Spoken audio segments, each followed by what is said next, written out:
Imagine stepping out of your front door, right? But the sky above you isn't blue. Yeah, that's not happening here. Right, it's just permanently overcast, completely choked by this dense, suffocating ash that's falling from a massive glowing tear in the atmosphere, which they call the heaven's scar. It's such a bleak visual right from the jump. Oh, absolutely. And the remnants of humanity, they aren't living in these gleaming sci-fi metropolises. They are huddled in decaying, brutalist cities. Just trying to scrape by.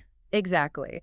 And survival in this environment isn't just a daily struggle against starvation or the elements. It is a desperate struggle against the very blood running through your veins. So welcome to today's deep dive. Glad to be here. We are definitely stepping way out of our usual comfort zones today. We really are. We are acting as your curated reader's guide to a novel that honestly completely refuses to pull its punches. We're looking at San Vitae, The Awakening by D.P. Kirk. It is a relentlessly dark narrative. I mean, Kirk has managed to create this seamless blend of arcane blood magic and high-tech sci-fi. Yeah, the world building is just wild. It really is. And the book is totally unapologetic about the psychological depths it asks you to navigate. It absolutely demands your full attention. It really does. So our specific mission today is to unpack one pivotal, honestly mind-bending section of the book, Chapter 8, which is deceptively titled Dinner Plans. Such a great title. Right.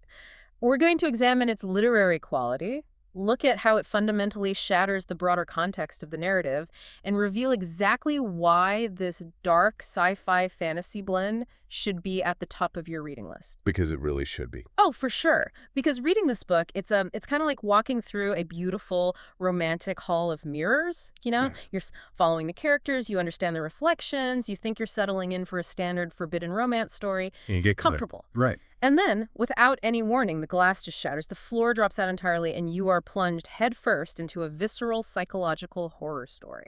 That tonal shift is jarring in the best possible way. I mean, the author completely lulls you into a false sense of security. Totally. But to really appreciate the impact of that floor dropping out in Chapter 8, we have to look at the powder keg the characters are sitting on in the chapters leading up to it.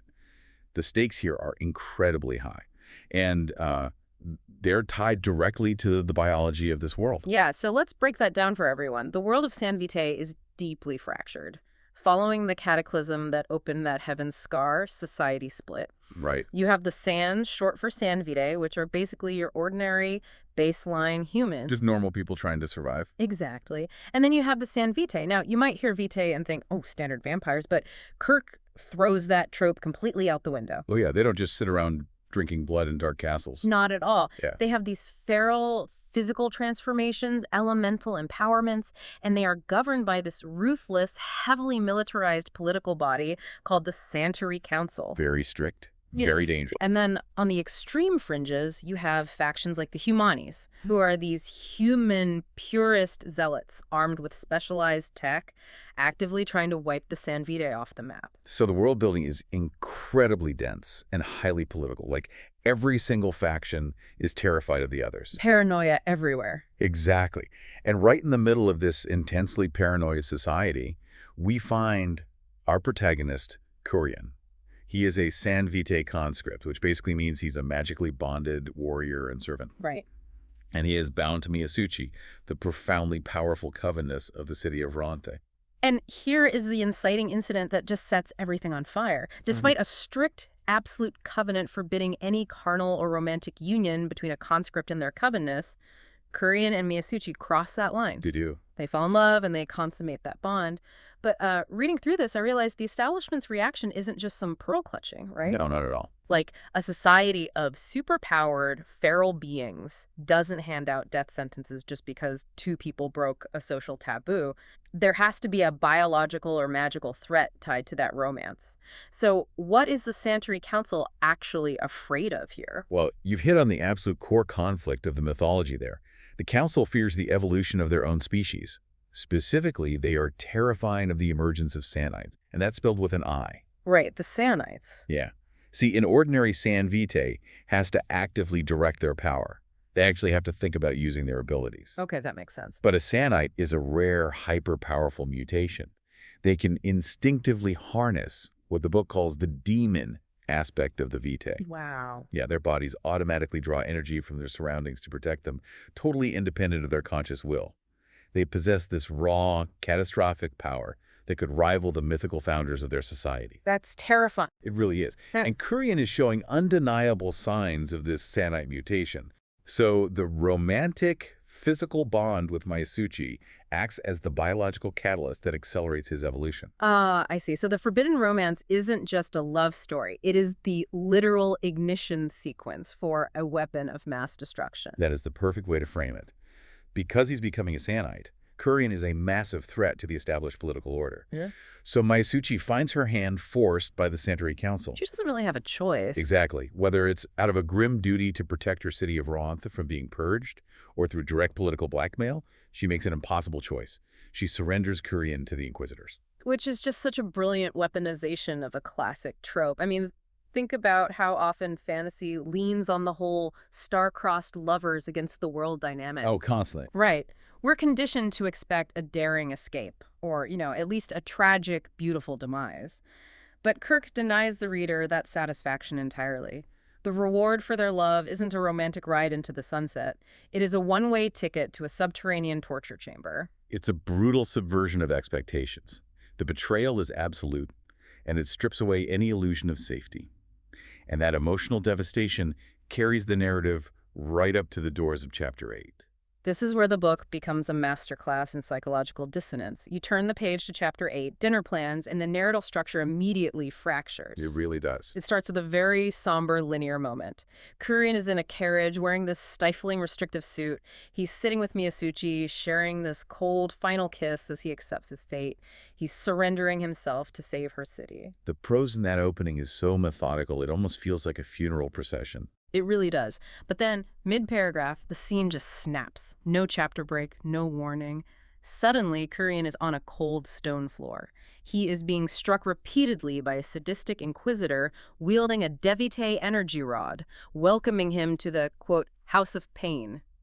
It's so sudden. Yeah. And just to clarify the mechanics of this world for you, Devite tech is essentially the antithesis of their magic, right? Correct.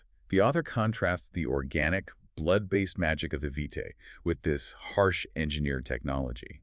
Deviating weaponry is designed specifically to neutralize or violently scatter a San Vitae's energetic resonance. Oh, okay. So it doesn't just cause physical pain, it forcefully suppresses their internal magic, which leaves them completely vulnerable. Which makes the torture scene so much more visceral. The narrative wildly swings back and forth from this point. In one moment, Kurien is suffering fatal dehydration in a pitch-black box.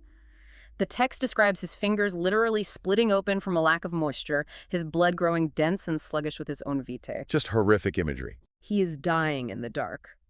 But woven seamlessly into this agony are these impossibly happy domestic scenes. Yeah, the transitions are heavily engineered to completely disorient the reader. Absolutely. There's a moment where a spark of Devite energy in the torture chamber becomes a flash of lightning outside a bedroom window. Suddenly, Kurien is in bed with Myasuchi. They have a young son named Han who is running around throwing toy shurikens. Which is such a cute image. Right. We see Kurien walking through a sunny market, bantering with his old friend Tippin. He buys a floral arrangement and comes home to Myasuchi, who is cooking dinner, the dinner plans of the chapter's title, wearing a custom lingerie apron. It is pure, unfiltered domestic bliss, just interspersed with horrific agony. And from a literary critique perspective, this is where Kirk really shows his skill. This isn't just nonlinear storytelling for the sake of being avant-garde. Not at all. When you analyze the specific details, the smell of the dinner, the warmth of the bed, the playful banter, you realize these aren't just random memories. They are the exact antithesis of his current reality. Right. The cold, starving, isolated prisoner is imagining warmth, food, and family. It is a highly detailed, incredibly desperate hallucination. It's a coping mechanism crafted by a completely fractured mind. When I was reading it, I realized this wasn't a flashback. The lightning in the torture chamber is happening at the exact same time as the lightning outside his suburban window. Yeah? He is retreating into his own mind just to survive the Inquisitor vault. He has to. But what blew me away was the revelation of how long he's been down there. He hasn't been in that dark room for a few days or weeks. No, he has been down there for 12 years. 12 years? Yes. For over a decade, his physical body has been subjected to relentless, agonizing experimentation. His mind literally built an entire alternate life, a 12-year continuous dream of a family, just to keep his soul from shattering under the weight of the pain. Wow. It's like watching a film projector meltdown, Hmm. The machine is burning up and it's rapidly splicing scenes from a warm family drama straight into the middle of a gruesome thriller. As a reader, you are forced to feel his exact disorientation. You really are. You find yourself clinging to the scenes of his son Han, hoping they're real because the reality of his splitting skin is just too terrible to face. You want the hallucination to win. The chapter puts you directly in his exact psychological state. But while his mind is playing house, we have to look at what is actually happening to his body. The Inquisitors haven't kept him alive for a decade just to be cruel. They are studying him. Right, there's a purpose. Yeah, they need to understand the mechanics of the Sanite mutation so they can develop better DVD tech to kill his kind efficiently. So they're essentially trying to reverse engineer his evolution. Yes. There is this chilling observation from a female torturer who is watching him from behind mirrored glass. She notes his Sanite ability is incredible, stating his body has begun to actively seek vitae from the environment without his direction. Without him even thinking about it. Exactly. The conscious mind of Kurien is gone, completely lost in the dinner plan's hallucination, but his demonic aspect is operating on pure, primal survival instinct. He is mutating to survive the unsurvivable, and that leads to the explosive climax of the chapter. His body is finally pushed past its absolute limit. The Inquisitors encapsulate him in a mechanized Iron Maiden. Needles are continually piercing his flesh, actively draining his vitae, which the text describes as pitch pure. Just a horrific machine. And the physical trauma finally shatters the mental illusion. The hallucination breaks, and the raw power of the Sanite takes over entirely. The Vita acts on its own. It shatters the needles. It consumes the metal of the Iron Maiden itself. The prose describes his energy turning into a chattering swarm of the deepest malice. That phrasing is amazing. It's so visceral. This swarm engulfs the female torturer behind the glass, and it literally explodes her into a sanguineous mist. He obliterates her, and then, standing in the bloody ruins of his prison, Kurien finds his own admission log. It's stamped 12 years ago. That moment is gut-wrenching. That is the moment the crushing reality sets in. The entirety of his life with his son Han, it never happened. It was a fiction. It is a profoundly violent awakening. The realization that an entire decade of love and fatherhood was a phantom created by his own trauma is just devastating. Okay, but I have to push back here because this is a major turning point for the character. After he escapes, Kurien's trauma is so severe that he begins communicating with a literal demonic voice in his head. He does, yeah. His demon aspect becomes a sentient partner. I mean, exploding people into mist and taking advice from a demon is a pretty steep drop off the hero's path. Does the author push him too far into villainy? Is he still a protagonist a reader can root for? Or has 12 years of torture just turned him into the very monster the council feared? It is a valid concern, for sure, and it really highlights why Kirk's writing is so compelling. The narrative completely refuses to sanitize the effects of long-term trauma. Right. Kurien is not a shining hero in silver armor who emerges from the dungeon with his morals miraculously intact. He is a deeply damaged weapon. The story explores what happens when a person's pushed far beyond the limits of human or even superhuman sanity. He doesn't take the high road. Not at all. He embraces the monster inside him, because the monster is the only thing strong enough to survive the reality of his world. So he basically has to become worse than the people who tortured him? He does. The book challenges the traditional hero's journey by suggesting that surviving extreme trauma requires sacrificing a fundamental part of your humanity.